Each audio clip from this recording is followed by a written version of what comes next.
Before watching this video, one should be familiar with the works of Yira, and have read Likute. If you have not, please go follow Restoration of the Breach on TikTok and YouTube. Shalom. Shalom, shalom. We're going to go more in depth on Parable of the King. If you have not watched the previous video regarding this parable, you should watch it as I read through the entire parable. Here, we will be breaking it down. As explained in the parable, and as we've seen in the last video, there is a breakdown of the 4 worlds. In Kabbalah, we know that there are 4 worlds. If you are not familiar, you need to go to Yira's channel and teach yourself more through the Likute Yira playlist.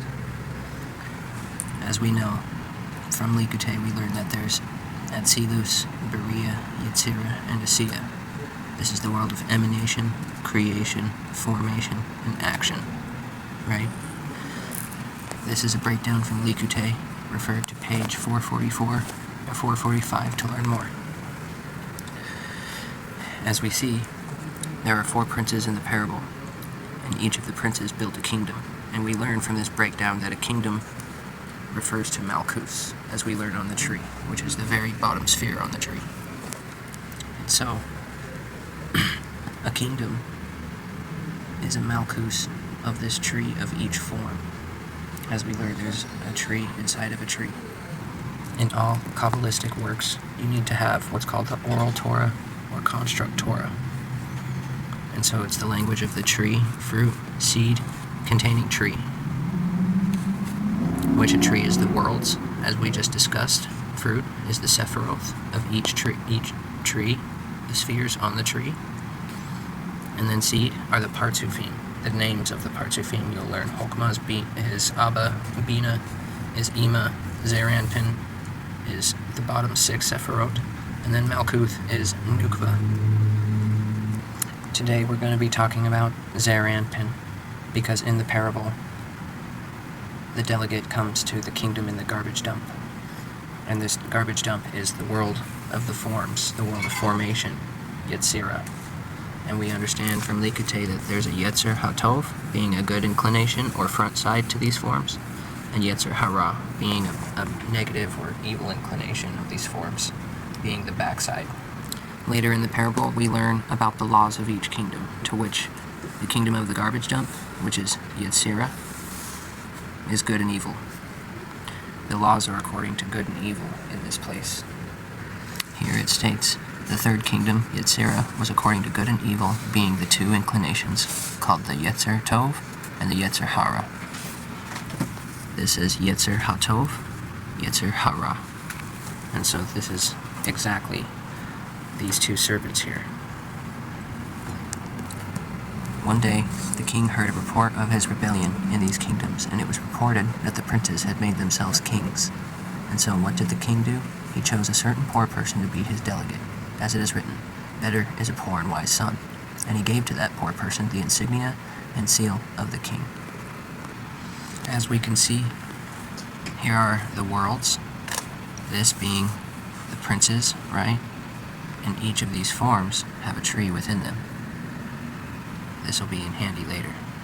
Many emanations and many cycles later, all referring to 70, 10 times 7 is 70, of each aspect, the Zeranpin of each kingdom, they were seen as the kings, making themselves kings. And this is why it's alluding to the foolish king. The king above is the supernal Hokmah, and the king below is the middle pillar, being Tiferes. And then the people began to view the prince of each kingdom as the Holy One, blessed be he, and they saw the individuals of the world as the laws of the king. So the worlds were seeing their own laws as the laws of the king. And we know that this world, kingdom of the garbage dump, their laws are according to good and evil. And we know that good and evil is attributed to the tree of death. And so, one day, a king heard a report of this rebellion, and he chose a certain delegate, being that poor and wise son, who we find out is Messiah. In the parable, he's given an insignia and a seal to the king. This is none other than the tree and the letters. the insignia and seal. He then gathers an elite guard, being angels, and these angels are said to watch over the delegate in this new kingdom, and that they are to disguise themselves as inhabitants of the land. And so we learn that these elite guard are alluding to angels. The Holy One, blessed be He, said to himself, "If these people are of my kingdom, they will abide by my laws," meaning Torah, and if they have abandoned my Torah, they will be exposed by this poor person. And if they had abandoned the laws, they would disregard this poor person. He gathered an elite guard of destroying angels and said, "This poor person cannot defend himself, and disguise yourself amidst them, so that the inhabitants of that kingdom do not recognize you. Watch over my delegate. What is done to him is done to me." So what is done to the delegate is done to the king. And so we learn that these destroying angels will retaliate to anyone who tries to abuse this person. However, if someone were to bless this poor person, being the delegate, the anointed one, the destroying angels will actually bless them. He gathers an army, right? And this army is destroyed angels, and they're above and within the walls of perception, because this kingdom is our forms. It's very crucial to understand that this parable has to deal with the world of our forms and not physical reality. Properly, it should be understood that these forms are within the physical form. So the angels are hidden above, within, and around the perception of these forms. Very important to understand this. And if they abandon the laws of the Torah, he's going to lay this dimension to waste, being the forms. He's going to lay Yetzirah to waste. And Yetzirah is called Hashemayim. And so it's written that Hashemayim will pass away like a vapor, and the heavens will pass away like a vapor, and the earth will pass away like a garment. Hashemayim is these heavens, being the forms. It was a custom of each kingdom to have walls or perception higher than the 7 forms. As it is written, wisdom built a house with 7 pillars. And in the kingdom, or soul, so the inhabitants could not see beyond the perception of this kingdom. So this is saying the people that are in their forms cannot see past the perception of these forms, because these 7 forms are the 7 pillars. As Yetzirah, the garbage dump will pass away like a vapor, which is air mixed with water, and thus you'll see the heavens, water, fire. And so Hashemayim is made out of the words Aish and Maim, being fire and water. The Holy One, blessed be He, said to his delegate, "Now I have given you, Messiah, my 22 letters and my divine pattern. It is time to enter the kingdom, and you need to show the people there in the garbage dump kingdom, being the forms, this insignia and seal. If they recognize it, then they will recognize the Holy One, blessed be He. But be careful amongst the people of the kingdom. While you are there, abide by the laws of this kingdom." And so, Yira has to play by the rules of this kingdom, you see. And if you don't know who I'm talking about, you really need to go find Restoration of the Breach on YouTube. It then follows and says, "He walked amongst the people, and the people did not recognize him, and he saw that the nature of the kingdom was for the soul and spirit to be raised by the 7 forms." In the parable, it says that the nature of the kingdom was built for children and people to be raised by animals. But this is actually the soul and the spirit being raised by the forms. He came to a certain poor person raised by animals, and showed him the insignia of the king. And what did he do? He rolled in mud and heaped garbage all over himself. So he came to a normal person that was raised by his forms, and others who lived by their forms, and showed him the 22 letters and the divine pattern of the Holy One, blessed be He. And so he rolled in mud, being his personal sums of experience, and heaped personal truths all over himself. This in particular you may experience a lot while trying to show these secrets to people, as these people are raised by their forms, and that they have no knowledge of the upper worlds, therefore they possibly couldn't really fathom some of these things. And so they'll heap their personal truths all over themselves because they've either been researching some flat earth YouTube channel or into some new age spiritual movement or posing as some charlatan with a practice that really doesn't do much. And there's plenty of examples that I can talk about here, but nonetheless, you show them the secrets of the king, and they instantly start filtering those mysteries through their sums of experience, being like, oh, that reminds me of what the Veda says, or that reminds me of this spiritual aspect that I believe in, and it all has to do with personal beliefs and truths. None of it has to do with any facts of reality, which by now, if you've made it to this video, all we deal with here is facts and truth that the Torah has hidden within it, and has had it this whole time. And so now these hidden lights are making themselves known. The Holy One, blessed be He, is revealing it on a massive scale now. Nonetheless, I digress. It is written, those who were covered in scarlet clothing embrace garbage heaps. Lamentations 4:5. Garbage heaps being personal truths. He comes to another person, and this person, after receiving the seal of the king, he walks into a herd of animals and was never seen again. A herd alludes to work, and the animals allude to the 7 forms in this passage, and people who live by their 7 forms. The other common thing that you'll find happening is somebody will come and receive the light, but then they think they know what's best for themselves, and they either go back to their hometown or go to where they think it'll be easier to earn themselves a living, and then they can study Torah. They feel like that they have to make a life for themselves, or they think that they know what's best for them, even though Hashem has already brought them here to receive the light and obviously start working with it. When it comes to these studies, it's more than just a hobby, it's more than just learning. This Torah starts to employ you, so to speak. And if we follow the Torah, then we must serve the Torah, and thus it'll give you a way to do so. And this is why most people who really go deep end up doing something along those lines, like writing a book, or whatever, right?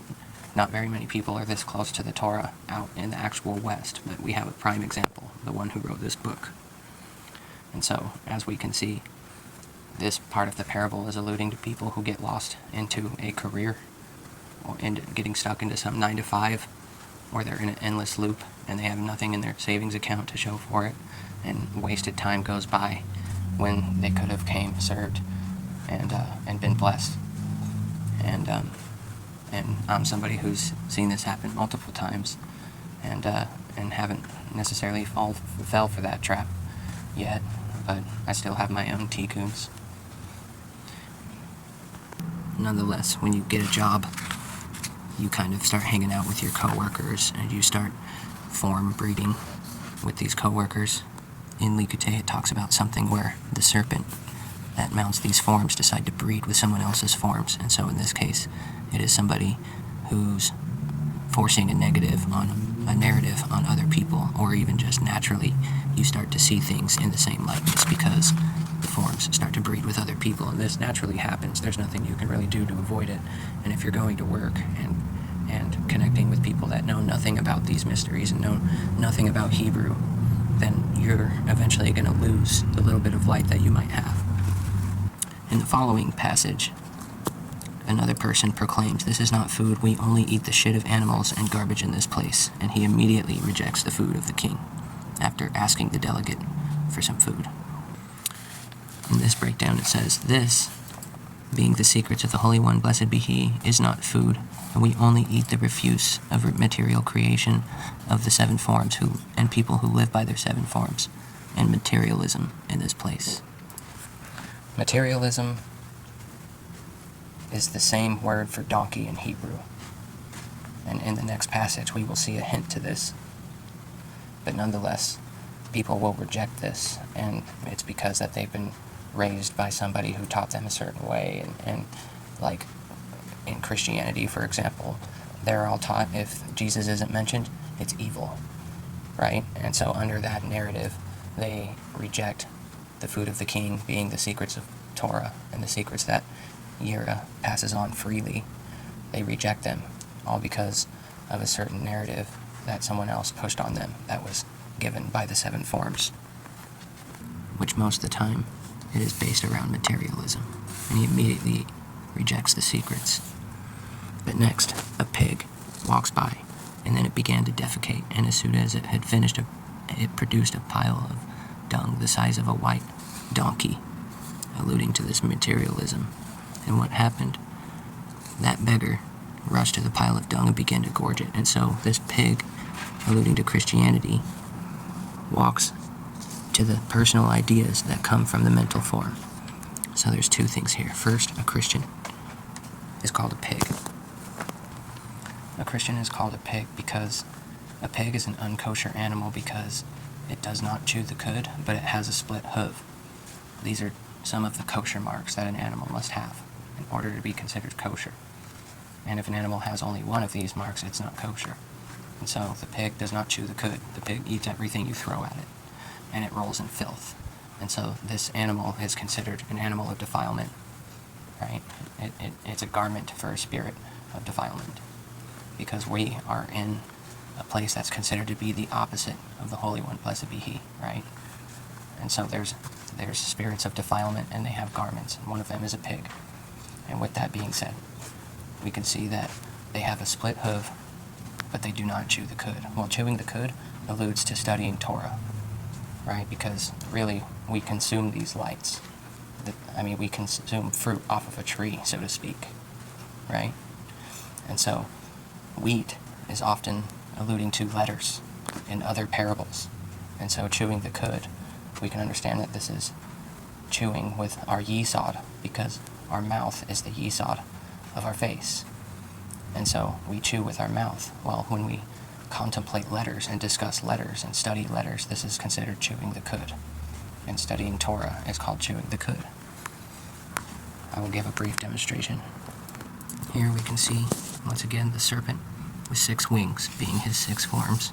And we see that this one, being the mental form, is called Yesod.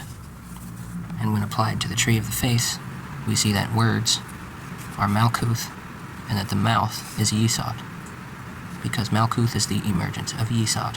So anything coming out of Yesod is Malkuth, in this case being words and the tongue. And so now we can see, with our mind, we actually chew the cud, as in contemplate letters in the brain. How does this allude to Christianity? Well, the split hoof is they have the scriptures, right? They have the Torah, they call it the Old Testament. And they have Psalms, and they have Song of Songs, and they have all kinds of Jewish writings. In fact, I've heard Christianity even being referred to as a Jewish mind virus, because really, the God that they worship was a Jew. And the ways that they worship are terrifying, but we're not here to get into that. Understand that they have the Torah, but they do not know how to study it. If they're reading it at all, it's always in English. Nonetheless, they're locked out of the secrets of Torah, because the Torah was written in Hebrew. Bereshit has the same letters for Beit Ashrit, being in the Ashrit script. These are the letters that we see on the Torah. And there's no vowels, just tagging in these 22 holy letters. And so, we learn later there were many oral traditions, one being a contemplative, soul-ascending, soul-refining tradition, and the other being like a song, cantillation marks. And so, the oral Torah that we are using here is tree fruit seed containing tree, called construct Torah or Bariatic Torah, to interpret these things.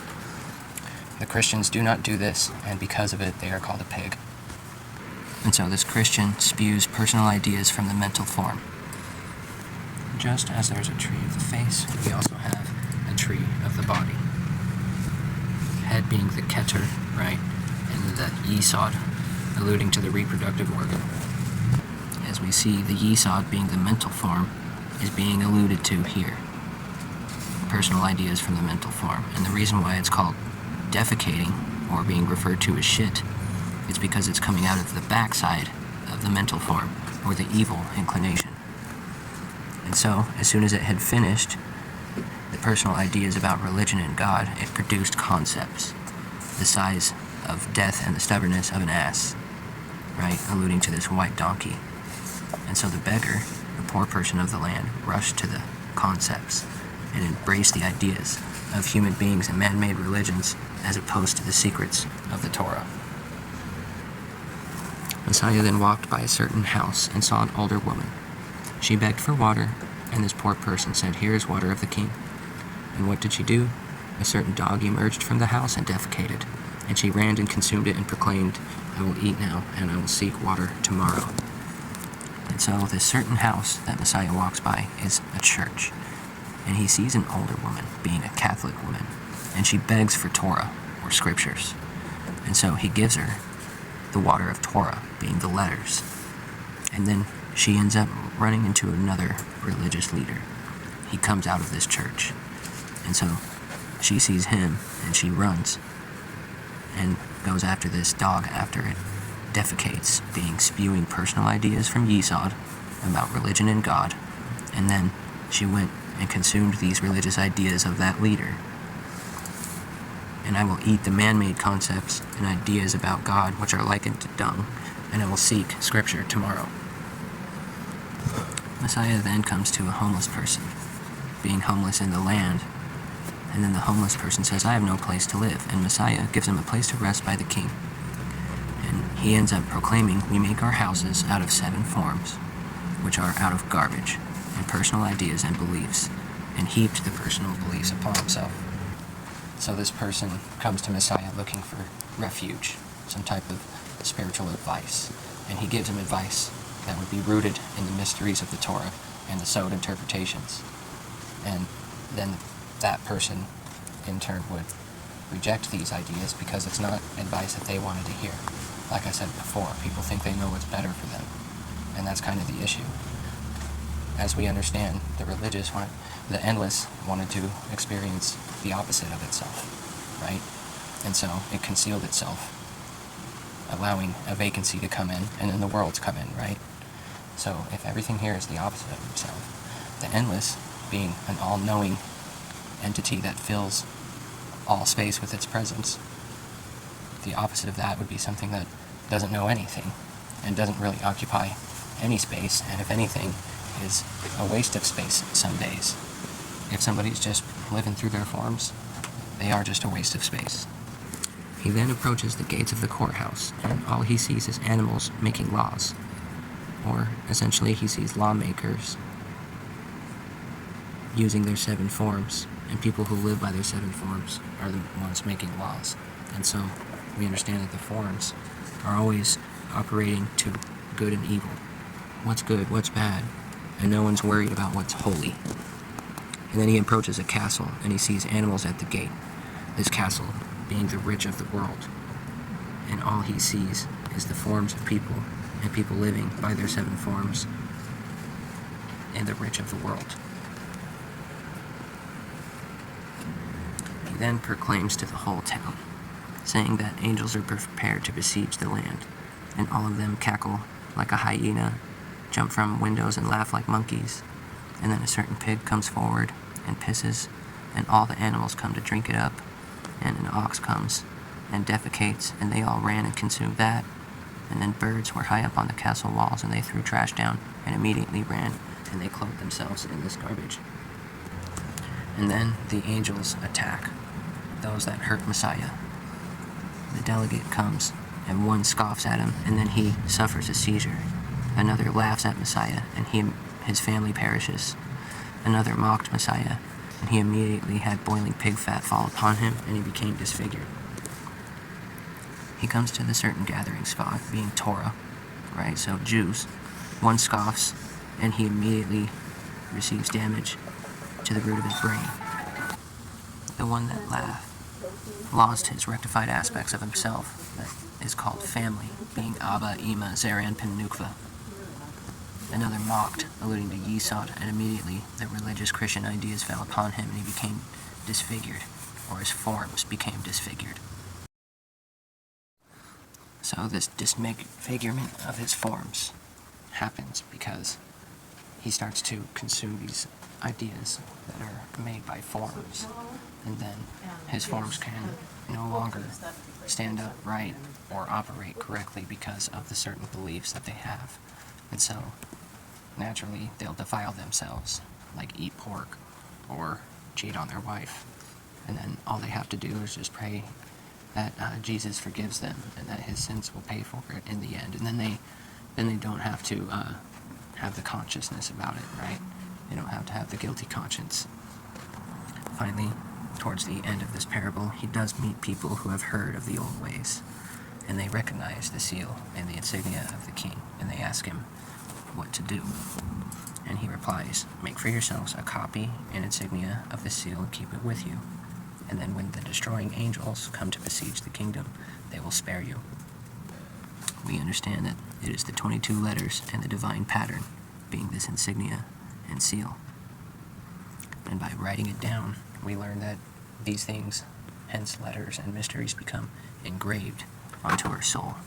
And this is how we put on them as garments, as we learn that they are garments of the Holy One, and we put them upon ourselves by writing them. And so we keep it with us too, right? I've got these books with me. I carry my scrolls with me. And in the parable, as you hear from the first video where I read the whole thing, that the people come to bless him with a carriage and clothing and food, and they say, "We see you are poor in this place, but take what we have to spare and let it further your mission." And after the angels besiege the kingdom and destroy that place, these people become blessed for what they did to assist Mashiach, right? And so what happens to the prince, which we can understand now being the serpent, which is essentially your intellect, or being the voice in your head, the thing that your forms use to tell you what to do, or that thing essentially tells your forms what to do, and then you commit an action. And so this is why we try to bestow Torah and do works, because these are things that the forms don't do. The forms are just self-serving, especially when they're unrectified. But if they've been rectified, they become in a state of bestowal, and they no longer go on wasting their existence just looking for things that they can consume or enjoy, or rather take up space and devour the reality around them like a black hole. And most people walking around are in this state, and it's terrifying, and nobody is seeing God in this place. And so this is why in some places it was talked about seeing, even in the bowels of Sheol, you are still with me, right? Because he's still in front of us. But really, it's like we're in the deep valley, being a Sia, which is Gehenna and Sheol. Anyway, that's another matter. This serpent then becomes executed, right? Or the prince of that kingdom, and that the divine pattern and the letters are driven through his body, or the insignia and the seal of the king are driven through this prince's body, and he's placed at the top of the rubble after the place has been destroyed. And so essentially this is what happens to the intellect, that the insignia and seal, being the 22 letters and the divine pattern, which we learn is Yira, it is the image of God, right, gets driven through this serpent, being the voice in your head. And then no longer is it operating in a defective way where it's about consuming at the expense of your own body, even. And so this parable is very deep in a lot of respects. And for those of you who haven't read it, this copy is from Order of Emanation, which you can get on Amazon, along with Likute. And these books will change your life. The delegate leaves the kingdom and returns to the king, and he shares with the king, or being the Holy One, blessed be he, all that happened. And the king lets the angels and demons besiege the world, and he prepares boiling pits of excrement, being their ideas and human logic, and he tosses them into it. And then he prepares giant fires, hinting to Sheol, for the personal ideas, and he throws other into that fire.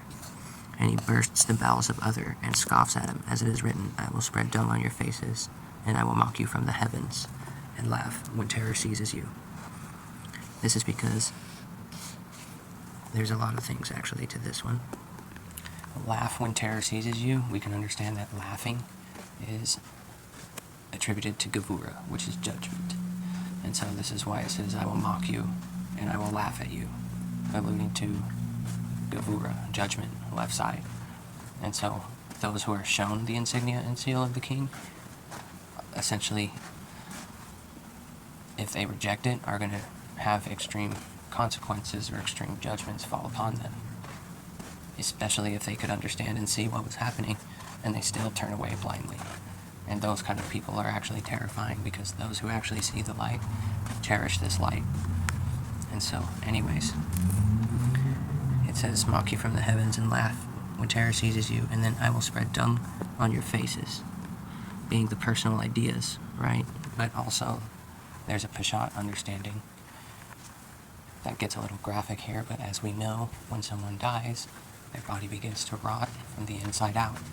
Thus, when it's in a warm place, the body will bloat.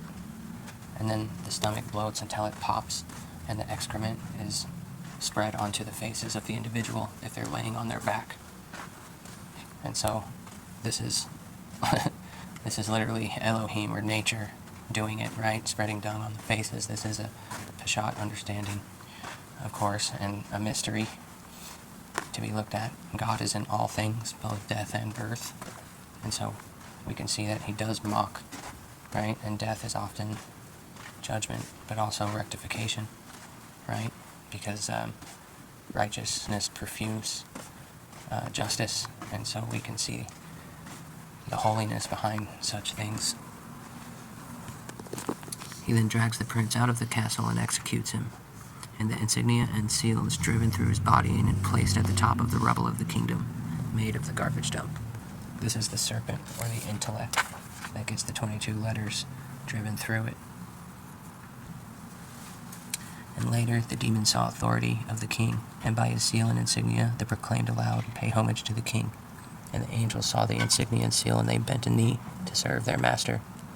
As for the garbage dump, as it had never existed, blotted out, and so is written, they are as nothing, and less than nothing. Amen. End of the reading. Thank you for watching. And if you haven't heard of Yira, please go to Restoration of the Breach and do your research. Like and subscribe here. I will be doing more in-depth videos on different works of Yira as we are here ushering in Tikkun HaOlam. Blessings, everyone. Thank you for everything, and thank you, Yira, for showing us the way.